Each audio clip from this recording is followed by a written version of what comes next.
I'm Abner Perney, immediate past president of the Salina League of Women Voters. And this is segment 2 of our July 15th candidate forum for the contested issues, the contested positions coming up August 4th. Today's forum is sponsored by the Salina League of Women Voters, a nonpartisan, nonprofit organization of women and men of every age, race, background, and political belief. There are more than 1,200 local leagues, state leagues, and the national organization, and through those, league members work to promote citizen action on local, state, and national issues. The league, as an organization, does not support any particular candidates. Our goal for today's forum is to provide Salina area voters with information about the candidates in the contested races, which will be on the ballots for the primary election of August 4th. Voters may vote by mail in advance or vote in advance at the office of the county clerk, which is room 215 in the City County Building, 300 West Ash in Salina. We also thank the Salina Area Chamber of Commerce for the use of this facility, the Visit Salina Annex. We also thank Salina Media Connection and Smoky Hills Public Broadcasting System for being here to video this event. The first segment already featured candidates for the Salina County Attorney position. Some of our candidates have answered a questionnaire that we sent out from the League of Women Voters. Those are available for your review on the internet at www.lwvsalina.org. At this time, we're talking about the Saline County Commission District 3. There are 2 candidates. To the farthest right is Randy Duncan, who is, coincidentally enough, a former county commissioner, coming back to challenge the incumbent Rodger Sparks, who is sitting closer here to the left of the 2 candidates. Ann Zimmerman, our vice president, at the present time will take over from here. Take it, Ann. Thank you, Abner. I will be reading the rules here. We will have 1-minute opening remarks by the candidates. We will alternate the order that the candidates answer the questions. Who starts with the answer?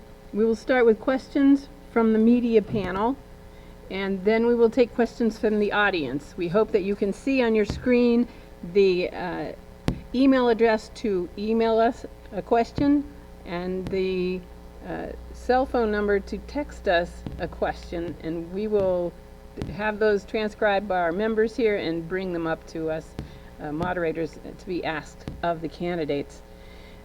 Questions should pertain to all candidates, not just one. The candidates will have 1 minute to answer each question, and then we will have 1 minute closing remarks by the candidates. We will start with the 1-minute opening remarks, and we're starting in alphabetical order, so we'll start with Randy Duncan. Okay, thank you very much, Ann. Again, thank you to you and the sponsors for having us here this evening. Again, my name's Randy Duncan, and I first arrived in Saline County in Salina in 1979, or 41 years ago. First working as a waiter, and then later for the City of Salina Police Department. Captain Huff and Glenn Kokanowski and Darrell Wilson were in the department at that time. I am now, my current career, and has been for many 30-some years, I'm in my career is promotional marketing and apparel. I was active in the Republican Party almost from the very beginning when Ben Vidrickson was appointed to the state Senate, later becoming party chairman for 15 consecutive years. I thought I retired at that time, but went on to become chairman of the 1st Congressional District of the Kansas Republican Party for 12 consecutive years. I'm a pro-life, pro-Second Amendment party member, always have been all my life. I did serve on the Saline County Commission for 2 terms, or a total of 8 years, from 2007 to 2015. My fellow county commissioners elected me chairman, and it's great to be here. Thank you very, very much. A minute goes fast. Thank you, and yes, it does. Mr. Sparks, Rodger Sparks. Well, thank you, Salina League of Women Voters, and I want to thank everyone in District 3 in 2016 to vote me in as your representative as a county commissioner, 1 of 5. We've been through a lot of changes in those 3.5 years, and a lot of things happened. And first off, I've served in the past as a treasurer for Mr. Duncan when he was chair for years. Yep. Then when he went further, I was a chair for this GOP for a few years, and then I've been a committee person in my district for almost 30 years. And I was on the board at OCSK for 16 years. I've been on the Salina Technical College Drafting Committee for over 30 years. And I was on the Southeast of Salina Drafting Committee board out there for years until they closed their drafting department. After I moved here in 1971, in 1972 I had a great job. And then I retired in just a few years back here. And I've retired. I've lived in my district for 43 years, and I wanted to go ahead and service that department. So I thank you for allowing me to be your commissioner. Thank you, and I'm not sure I went over with you that they're holding up the yellow card at 15 seconds. Oh, okay. And the red is stopped, so. We are now ready for the media panel, which Abner will be moderating.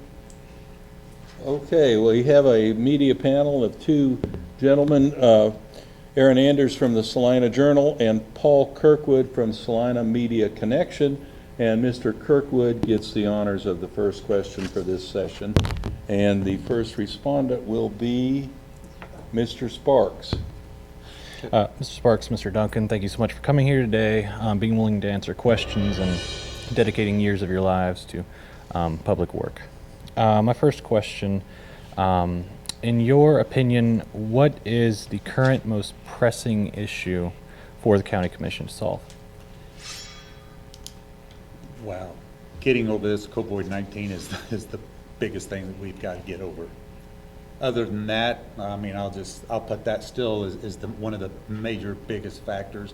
I think second to that is our, I'm going to say our jail.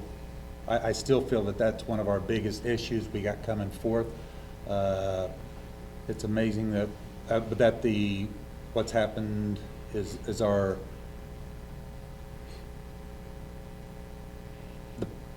the clientele keeps getting smaller, but we keep getting bigger. And I don't know if that's what you're after. I mean, but that's what I feel is that one of our biggest is jail coming up down the road. Okay, thank you, and let's go with Randy Duncan's. Well, the first thing that came to my mind, and Commissioner Sparks spoke of it, was the jail. It was a pressing issue in my 8 years on the county commission. I served on 3 boards of 3. What I mean by that, I served with two different commissioners each of my boards of 3 during my 8 years.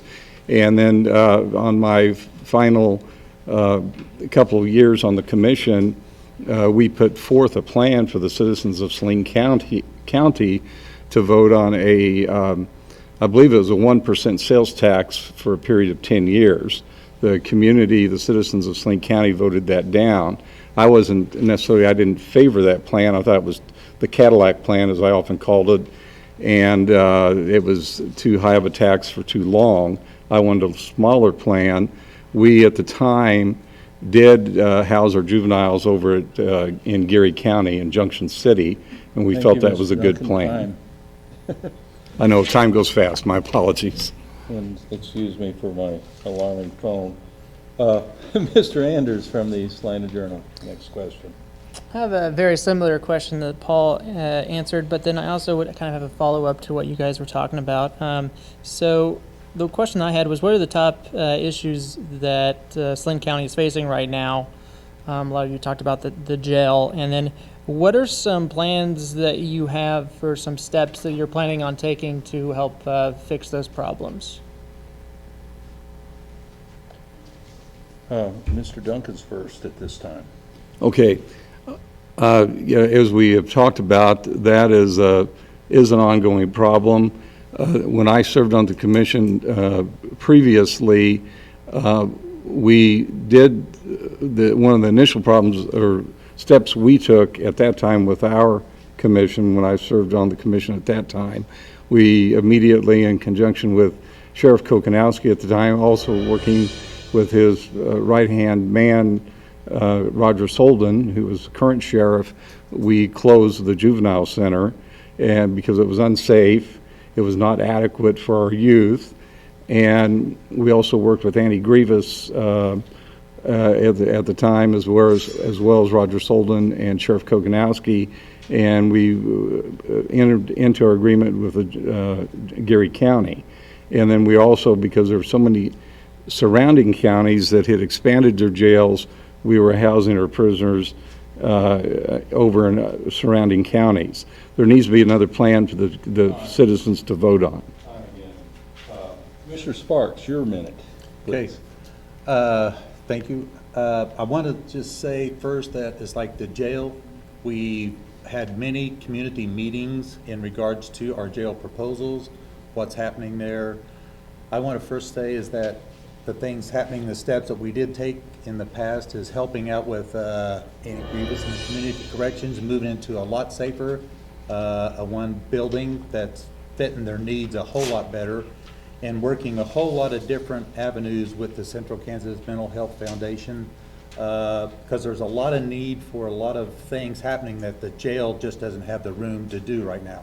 And the new jails coming forward, having a lot of different avenues on how to help the clients once they're in there and getting them out, and how to handle it once they get out, is one of our biggest goals that we got coming forward. Thank you. Thank you. Next question is, are we back to Paul? We're back to Paul. Thank you. Compared to the 3-person county commission a few years back, how do you feel about the current 5-person county commission? How has that affected things like your decision making?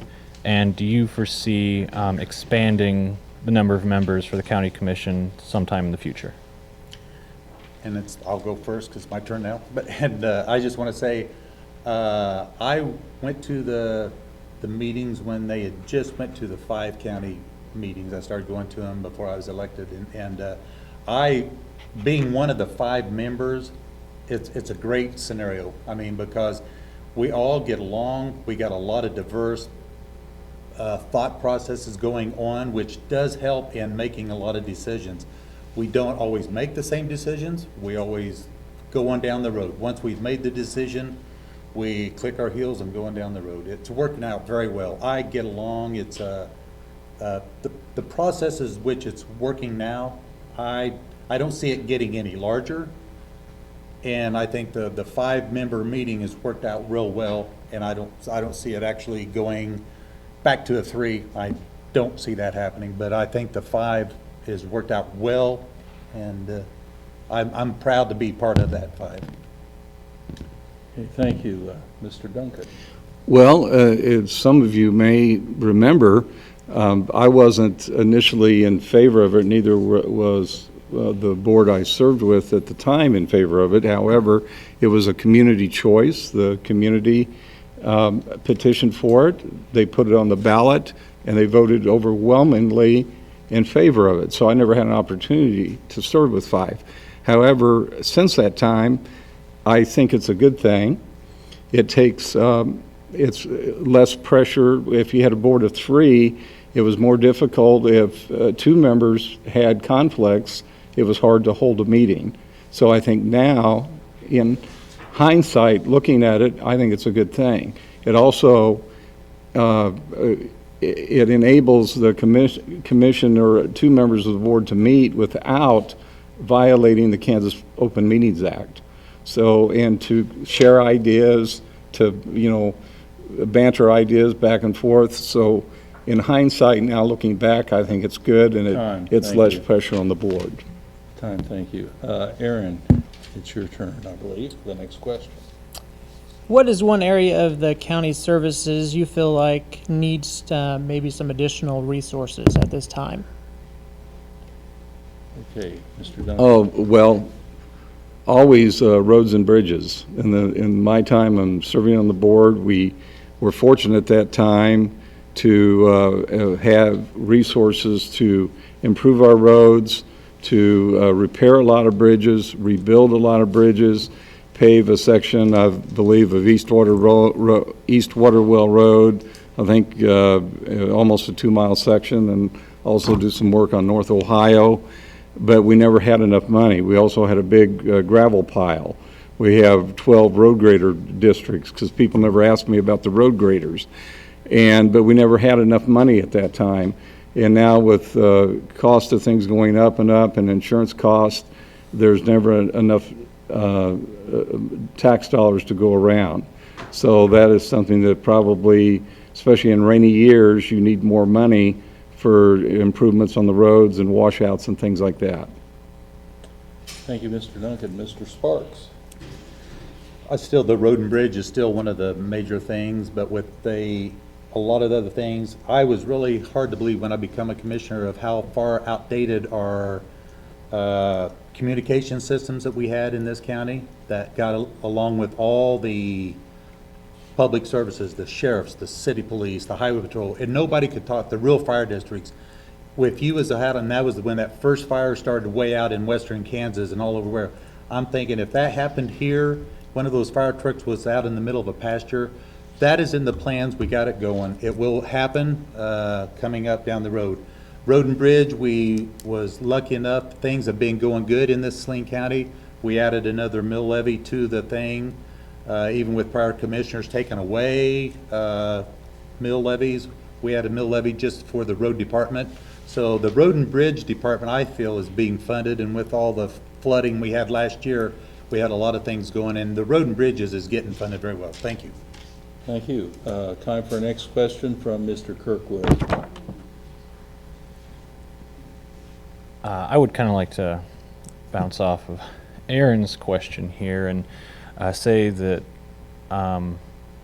politicians, county commissioners, whatever, we would all like to see improvements made, but sometimes those improvements aren't made because it's taking a lot of resources just to maintain it as is. So in the event that you guys do see a definite need to make improvements and do funnel money into those improvements, what are your top 3 issues that you would subtract the budget from in order to make those decisions? Well, first, one of the first things that's just happened, I actually have lived on South Holmes Road for 43 years. We just had to close the road down because we had a culvert go out.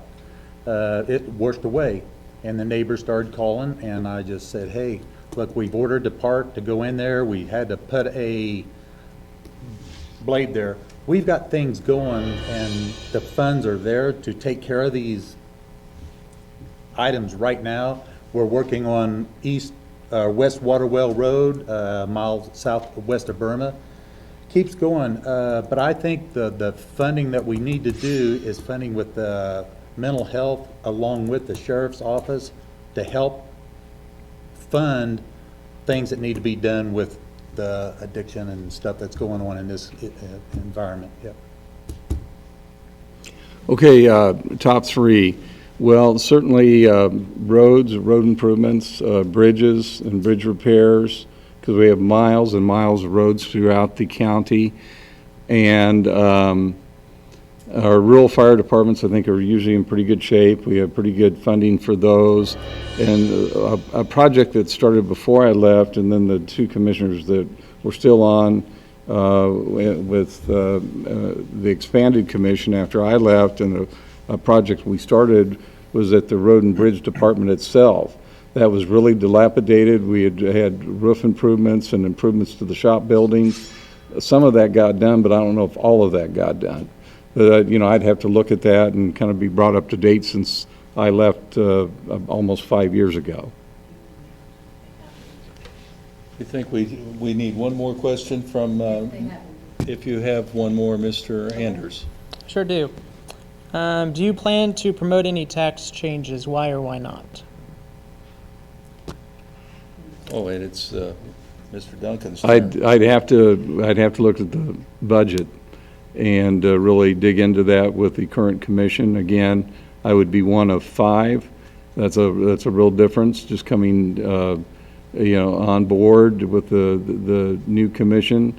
and the new commission I would be part of, and would have to be looking at the current budget and the plans for the new budget.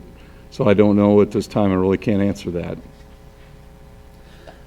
I look at it as that it's one of the things that we're able to do is not have a mill levy, and I don't see a tax increase at all, except the only thing is that don't know where it's at, if the new jail will actually be going on the November ballot. So that's one of the things that we're still talking about. Other than that, Salina County is very fortunate to be having an industrial component to its structure that we have as far as tax base. A lot of counties are really in bad shape, and I feel that Salina County has a lot of great people, heads of those offices that are doing such a great job with their budget. We've had a good turn on this year of maintaining a controlled budget, so it's worked out very well. I'm just happy with everything that's going on. Okay, thank you, and thanks for the media panel. We're now going to go to Ann Zimmerman and questions from the audience, wherever they may be. You're coming right now.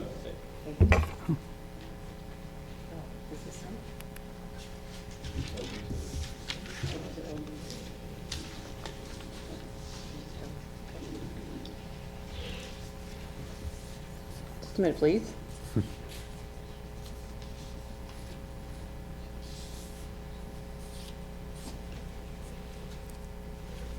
Okay, who's the first, whose turn is it? Is it, I think it's Sparks? fine, yes. Okay. Yeah. So, would you support changing the Salina County Commission elections from partisan to nonpartisan, or not, and why, or why not? Nope. Well, and it's like, first off, I'm just going to go, I would have to study that a little bit, the difference between a partisan and bipartisan avenue. I really haven't thought about that and studied it, so I couldn't quite answer that one. Thank you. Okay, Mr. Duncan? And no, I would not. I really like it the way it is right now, and that people can seek their party's nomination. In my case, and Rodger's case, we're seeking our party's nomination, and I like the process the way it is right now. No. Thank you.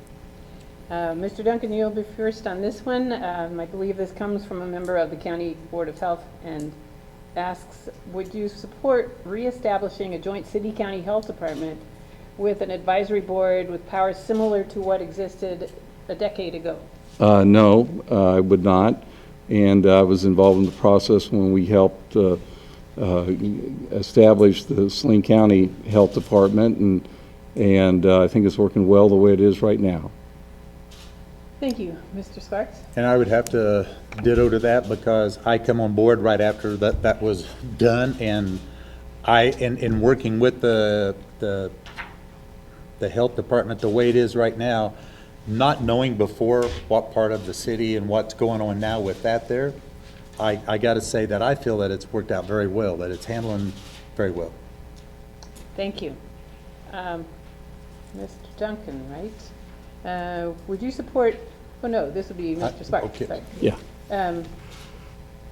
Would you support moving the county commission meeting time to early evening so that more people could participate in both the meetings and in the opportunity to serve as a commissioner? To me, it's like, I think that's been tried before in the past, and I don't believe that any more people showed up at those meetings Even back when they had it 3 days a week, I don't think there was much of it. Other people showed up. I am not in favor of an early evening deal, and no, I would not support that. Okay, Mr. Duncan? I would agree with Commissioner Sparks. No, I would not, and that's not support evening meetings. And let me add on to that to kind of help explain that. That it also affects your staff who are there, during working hours during the day. And we did make an effort when I served previously in my 8 years. If we had really big controversial issues, we would sometimes do an additional evening meeting occasionally. So we do that, but I think the system works well the way it is right now. Thank you. Next question, we'll start with Mr. Duncan. You both identified the jail as one of the major issues facing the county. Excuse me. How do you relate the upcoming jail expansion project? And do you think Saline County needs to change course in order to reduce its jail population?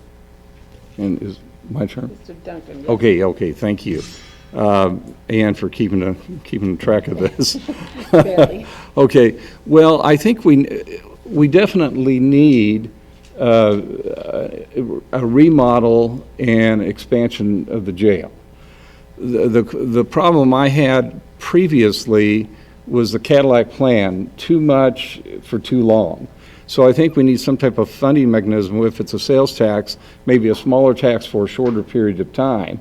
But we don't need the Cadillac plan. We need the people to vote on it, and we need an improvement. We also need to find a way to let nonviolent offenders out of jail that don't need to be there. If we can get more people out of jail, we don't need as large of a plan. So find a way to get the nonviolent offenders out of jail. We don't need people in jail for years and years or months and months. That's my thought. Thank you. Mr. Sparks?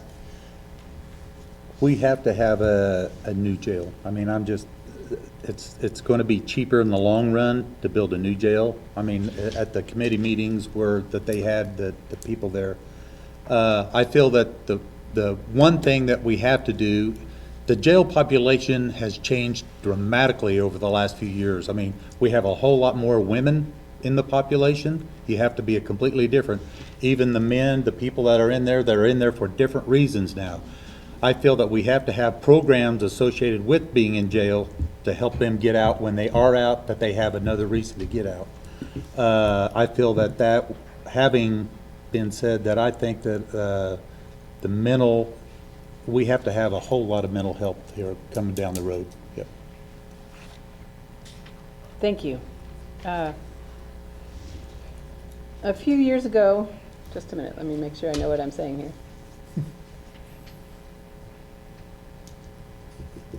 Okay, so Mr. Sparks, you're first. A few years ago, the Board of County Commissioners authorized a salary survey. The result indicated that practically all but the 5-member board voted to cut the mill levy. Would you vote for regular surveys and to follow their recommendations? No, I would not, because one of the things that did happen when that survey was done and coming in after the fact is that survey was done, but it didn't take into effect any of the benefit packages at all that the county had or anything like that. It was purely based on an hourly survey that they did, and it was just not a true to life situation. I think that a lot of people, it's like me, I just think a lot of people, if they look at it and say, okay, hey, I can go to work for X amount of dollars, but once I'm done, and in 5 years I can be here, and you have step levels that people talk about this survey, and it goes, it's not a bad deal. I think the problem with it is that the whole Saline County has a job problem that nobody can find employees. That's to me, that's one of our biggest things. We got to get people to move to Salina, Kansas. Thank you. Mr. Duncan? Can you clarify the question again? What was the Board of Commissioners authorized a salary survey. The results indicated that practically all of the county employees, except the board members, would have voted to cut the mill levy. And the rest of the question is, would you vote for regular surveys and to follow their recommendations? Well, when I was on in my years, I believe we did at least one survey. I'm trying to remember. I think we did. I'm sure we did in my 8 years.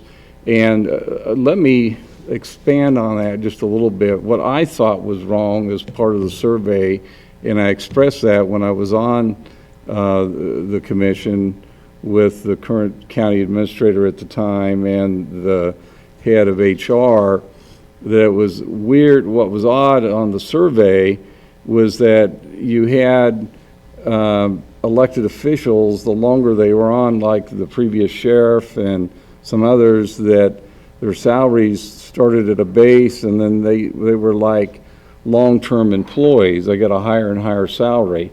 And I thought that the elected officials this is their salary. If they get elected and year one was the same as they were on 12 years. Anyway, it was all messed up. So that was something I'd probably have to look at if I got back on. Thank you, time's up. All right. Sorry. This is the last, I think this is the time for the last question. What should the county do to improve the situation with COVID-19? Are you in favor of the governor's policies? And can you expound on your opinion about dealing with COVID-19? That would be Randy Duncan. Well, it's a major problem that we, as a county, as a state, and a nation, need to get our arms around. The biggest thing that we need to get to is a vaccine. We're in the vaccine trials right now, and it seems like the biggest way, or the biggest thing that we need to get on and find, and it looks like the trials will be successful, and then it's the mass manufacture of a vaccine. So that's something that we as a county need to do, and that's something that the CDC is working on right now. So it's a major issue. It's affecting all of us, not only as a nation, but as a county. Thank you. Mr. Sparks. Yes, and I know when this come up that I had quite a few plus minuses, people contacting me about why did I vote this way, and I voted when the first county that afternoon at 1 o'clock or 3 o'clock, whenever the governor put out the message that, oh, we have to wear masks, okay? We had that special meeting that afternoon, and we did vote. First off, we voted, no, we're not going to go with that. We're not going to mandate you wear the mask. And the reason is because our statute that we passed, it says individuals are highly encouraged to make responsible individual choices about wearing cloth face coverings. Use of cloth coverings will not be legally mandated within Salina County. We was for it, but we wanted you to make that decision. We wanted businesses to also have that choice of determining whether you had the deal. I was not in favor of mandated, still am not. But the thing is that, and then the things we haven't, thank you. All right, Thank you. And can I just say, I do agree with Commissioner Sparks' vote on that. I would have voted as you voted. Thank you. We are ready for you, Abner. Yeah, we are ready for wrap-up comments, Okay. and you have 1 minute and each, and Mr. Sparks will be first, and let the wrap-up begin. You can say anything you would like about Is it the 1 minute or subject. 2 minutes? Just Okay. 1 minute. Okay. That's all we're doing today. I want to first thank all of you here for attending and having us be here, because this has been pretty eye-awakening again. And I want to thank everyone who supported and voted for me in 2016 to represent them as a commissioner in District 3. And on this COVID-19, I hope that all of you take responsibility for what you do. And I've been out to places that are still not wearing their masks. They still do not go out. In places that say you have to have a mask on, they take them off. But also appreciate your vote on August 4th, excuse me. Thank you. Mr. Duncan. Okay, again, thank you for having us here tonight. It's been a pleasure being here at this forum. I think, as you can tell, there's not a lot of differences between Rodger and I. Rodger and I are friends, and Rodger has served with me in the Republican Party these many years, and he did a great job for me, and we worked well together. There's a lot of similarities between Commissioner Sparks and myself. I've often said that county government is closest to the people. It's closest to the people because as we are out in our county, we see all of you at the grocery store, and throughout our community at the local gas station and wherever, and that's where we see all of you, and that's where you talk to us about the issues that concern you. I enjoyed my time on the county commission, and I think I would enjoy serving again if the voters of the 3rd District decide to vote for me Thank you. in the primary election. Thank you again. Thank you to the candidates. We appreciate you being here, your willingness to participate. We remind everybody that they need to go out and vote on or before August the 4th. We are going to take about a 10-minute break. We will sanitize the tables to prepare for the state legislative candidates who are up next. Thank you so much.